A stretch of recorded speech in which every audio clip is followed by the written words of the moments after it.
Kijana Albert Robinson mwenye umri wa miaka 23 katika nchi ya Burkina Faso amepewa kitengo maalum, kitengo cha kazi cha kuweza kumchunguza Ibrahim Traore, rais wa nchi ya Burkina Faso. Kwa sasa tukiwa tunamuita ni rais wa Afrika. Kiwalisia kijana huyu ameweza kupata shavu dodo na Rais Ibrahim Traore kuweza kuonekana kabisa kama ni dogo ambaye amekuwa akitumia sana mitandao ya kijamii, na tunaweza tukampa jina la Special IT, yani ni moja ya kijana ambaye kwenye harakati za mambo ya teknolojia basi amekuwa yuko vizuri, na mpaka sasa hivi jukumu aliloweza kukabidhiwa ni kumchunguza na kuhakikisha zile signal zote, yani sehemu zozote anazoenda Rais Ibrahim Traore, na kama kutakuwa na hatari yoyote ya kimitandao ama hatari yoyote inayotaka kutokea kwa Rais Ibrahim Traore, basi kijana huyo inabidi atoe taarifa kabla ya ili mradi kuweza kuzuia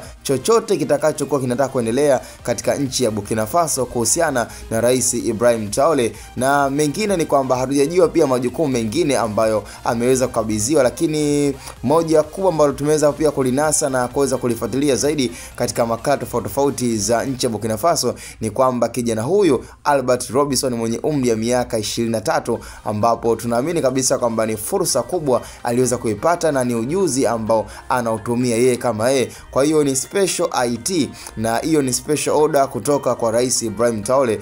Hatujajua anamlipa bei gani, lakini inaonekana kabisa hilo ni donge nono. Yani tunaamini kabisa kwamba rais anavompa shavu kijana yoyote ambaye pengine halikuwa lengo, basi tunaamini kabisa kwamba donge haliwezi kuwa la kawaida, bali pesa ambayo itakuwa napewa Albert Robinson tunaamini kabisa kwamba itakuwa ni bonge moja la dili kwa upande wa maisha yake. Lakini hii imeweza kuonekana kabisa kwamba ni hali gani ambayo inaendelea kumfanya Rais Ibrahim Traore aendeleze umakini, ni kutokana pia na hali halisi anayopitia kwa sasa ya baadhi ya chuki kutoka katika nchi yake na hata nje ya nchi yake, kwa watu kumuona labda pengine anafaidi madaraka yake na labda ule umaarufu ambao ameweza kujizolea mpaka sasa huenda ukawa unaumiza baadhi ya viongozi tofauti. Sema nafikiri ni sikochoshe sana, short and clear information. Tukutane kwenye harakati na upande wa comment. Ni Hatboy Media.